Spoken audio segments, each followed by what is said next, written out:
It is 7:42 on WISN. It's not quite Metallica, but I think it'll do for our next guest. We are 4 days post-sequester deadline. The country is still standing. And joining me to talk about it and what the true consequences are and really where this larger budget debate goes from here, Wisconsin Congressman Paul Ryan. Good morning, sir. How are you? Good morning. Hey, I got Joe Walsh on my iPod, too. Do you? Well, okay. First of all, just what's your take on the spending reductions in general? Are they ham-handed? Are they necessary? Are they both? Yes, I guess I'd say both. Number one, and just to put it all in perspective, it's 2% of federal spending. We have a $3.5 trillion budget. It's $85 billion. Also remember that even if the sequester fully takes place for the rest of this fiscal year, federal spending will have gone up 18% in the last 4 years. That's something that the mainstream media is just not making clear. I try to put these things in perspective. Yeah. What the president prefers to do is go around the country, putting out this parade of horribles and these awful things that will happen. That's not necessarily true, and it doesn't have to happen unless he chooses to do this, unless he chooses to use these things as pawns, because he's getting this week, and he's known that he's going to get this, the flexibility to distribute these cuts to lower priority spending areas from higher priority spending areas. We've already reached agreement on national security spending so that we're making sure that there's no damage to national security. And yes, there'll be some cuts there as well, but they know how to manage that cut. The other point I would make is, how many times do people, businesses, and local governments have to administer some budget cuts? The federal government never does this. And so it's an opportunity that we should take advantage of to go after the waste, the abuse. The government spends over $100 billion on what we call improper payments, payments going out the door to people and agencies that weren't supposed to receive them in the first place. Wow. I mean, that's more than the $85 billion. Yeah, I was going to say, there's your sequester savings right there. It must annoy the heck out of you that the media still likes to portray this as shared responsibility. That's right. Yeah, I mean, you and your House members tried several times in good faith to avoid this. The Democrats did not. I passed a bill in July replacing these cuts with smarter cuts. I passed a bill in December replacing these cuts with smarter cuts. Don't forget, it's the president who requested the sequester, who designed the sequester. The Senate and the President rejected our opportunities, our bills to replace these sequesters. So as of about 3 or 4 weeks ago, he started campaigning against the sequester, something he put into law that he requested, that we supported, but it was his request.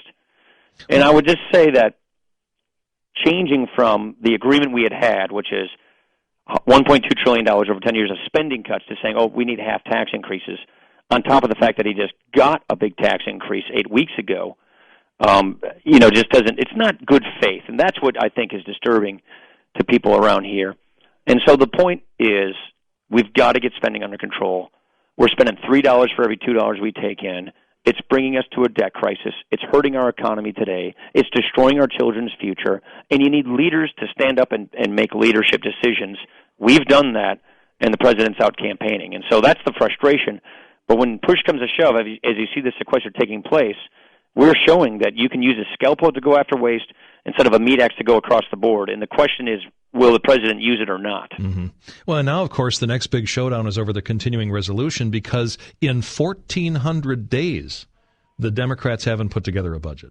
That's right. So the reason all of this is happening is because they haven't budgeted. I mean, that literally, fiscal cliffs and tax Armageddons and brinksmanship and debt limits, all of those things are happening because we haven't budgeted for 4 years. Now, I've passed a budget each and every year we've been in the majority. I'm bringing one out next week and showing the country, here's specifically how we're going to balance the budget without raising taxes. But because we haven't had a budget from the Senate for 4 years, the president hasn't even submitted one to Congress yet, even though he's a month past his deadline. This is why we have this brinksmanship. And yes, they can play very effective politics with this. That's true. I'll confess to the fact that he's probably beating us in public opinion. The problem is the results are bad policy. Mm-hmm. The results are a deficit out of control. The results are damage to our economy and making sure that the next generation's worse off. That's something we just can't live with. Well, and from where I sit, his intent now is just so transparent. He's doing so many of these things to try to win the 2014 election. Right. And then, on Friday, he goes out of his way to suggest, okay, now, any economic pain that occurs from here on in 2013 is the Republicans' fault. So this big article came out this weekend about the night of the election when the president called the head of the Democratic campaign committee in charge of defeating House Republicans in 2014, and he called Nancy Pelosi instead of, reaching across the aisle to Republicans to say, let's work together. Mm-hmm. It sort of lays out what we've more or less known, to be clear, which is his goal is 2014, not governing in 2013. His goal is making sure that the last 2 years of his presidency look like the first 2 years of his presidency. And that means he's got to make sure that we're not in the majority, that Nancy Pelosi is the Speaker of the House, so that he can finish implementation of Obamacare, so that he can do a carbon tax or a cap-and-trade bill, so that he can complete the sort of progressive, wish list that he had not gotten to yet. Now, the next showdown is at the end of the month. The president could insist on new tax increases or threaten to shut down government. Do you think that we will have that showdown now? I don't think so, because he knows we won't do that. I mean, we are passing this week a bill funding the government for the rest of the fiscal year. It does not turn off the sequester. The sequester savings we will accomplish those savings. And if he chooses not to sign that legislation, then it's his choice that he doesn't want flexibility to administer the cuts in a smarter way, and it's his choice that he wants to have the government shut down. We're giving him the continuing resolution to keep funding government and to better live with the sequester. If he chooses to walk away from that, then he will have made it what we would be, I think, successfully be able to argue is a political choice.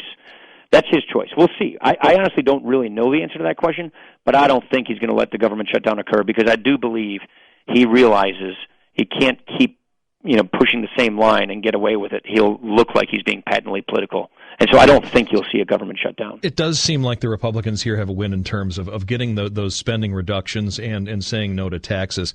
So I tell you, I was annoyed when on Sunday, not 2 days after the sequester takes place, I heard Kelly Ayotte and Lindsey Graham saying any new tax increases as a result of closing loopholes needs to go to pay down the debt. Isn't that the wrong message? That is the wrong message, because, first of all, it's not going to pay down the debt. It's going for spending. That's the president's policy. Sure. Second of all, if you believe in tax reform, which is absolutely critical for job creation and economic growth, we tax our businesses at much higher tax rates than our foreign competitors tax theirs. Whether it's Caterpillar, the old Bucyrus, or whether it's the small, medium manufacturer in our industrial parks, they're paying a much higher tax rate than their foreign competitors are.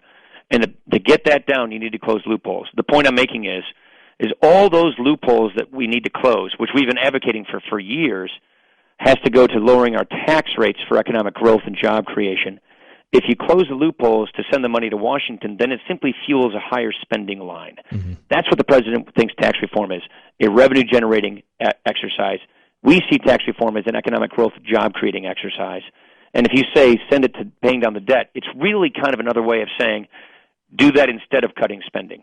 Sure. Well, and not only that, if you close the loopholes, now you give away your leverage for real tax reform, as you say. So the next step in the House is, I know you're crafting a new budget proposal. You're going to give reporters a look at it tomorrow. You're doing your constitutional duty anyway.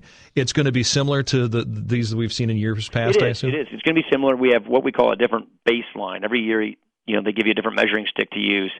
And we will show that we can balance the budget in 10 years without raising taxes. And so our fiscal situation is so messed up that doing it in 10 years is considered, draconian. Yeah, I was trying to explain it to the listeners last hour, believe it or not. I was saying, good, some people might say balanced within 10 years. Are you crazy? Exactly. That's extreme. It's considered extreme and crazy out here. It's because our finances are so upside down. It is because we have baby boomers retiring, and we have far fewer people following them into the workforce.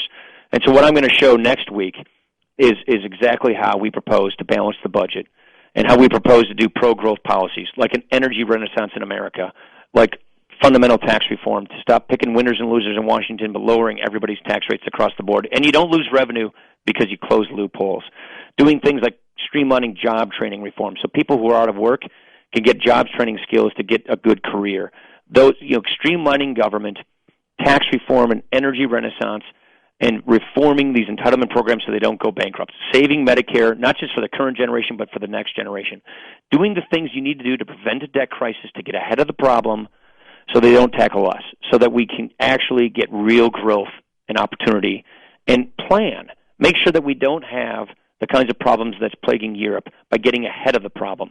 If you keep kicking the can down the road, if you keep playing politics, then you have a debt crisis and everybody gets hurt. Well, I tell you, this might be sort of a long question to end on, but you've said that the president has never been serious about getting a real reform deal in any form you believe now. Not even dating back to the negotiations. I am too. Not even back to the negotiations he had with Boehner in 2011 when he kept moving the goalposts. Right.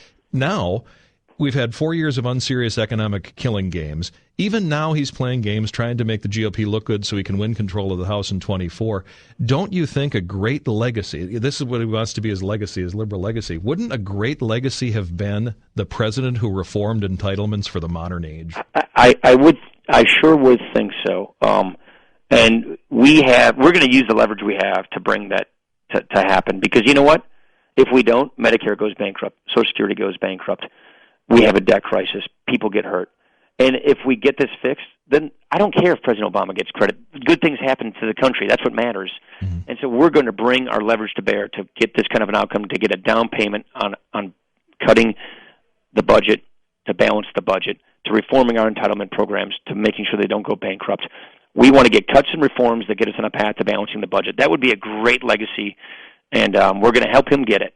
Mm-hmm. Well, and then finally, the Romney team got some criticism for not making the ugliness of Obamacare a bigger part of the campaign. Rightly or wrongly, the American people hadn't really felt much Obamacare pain yet at that time. The problem with that was we were debating theory. It hadn't been implemented yet. Right. So it's not as believable because it hasn't occurred yet. But it will be in 2014, right? That's right. So now it becomes more believable as it gets actually executed and implemented. And we will put out reforms that show here's a much better way to save health care. Here's a much better way to put the patient and her doctor in charge of her health care instead of a government-run and rationed program, which will cause millions of people to lose the health insurance they currently have. Thanks so much for your time this morning, sir. You bet, Jay. Take care. Wisconsin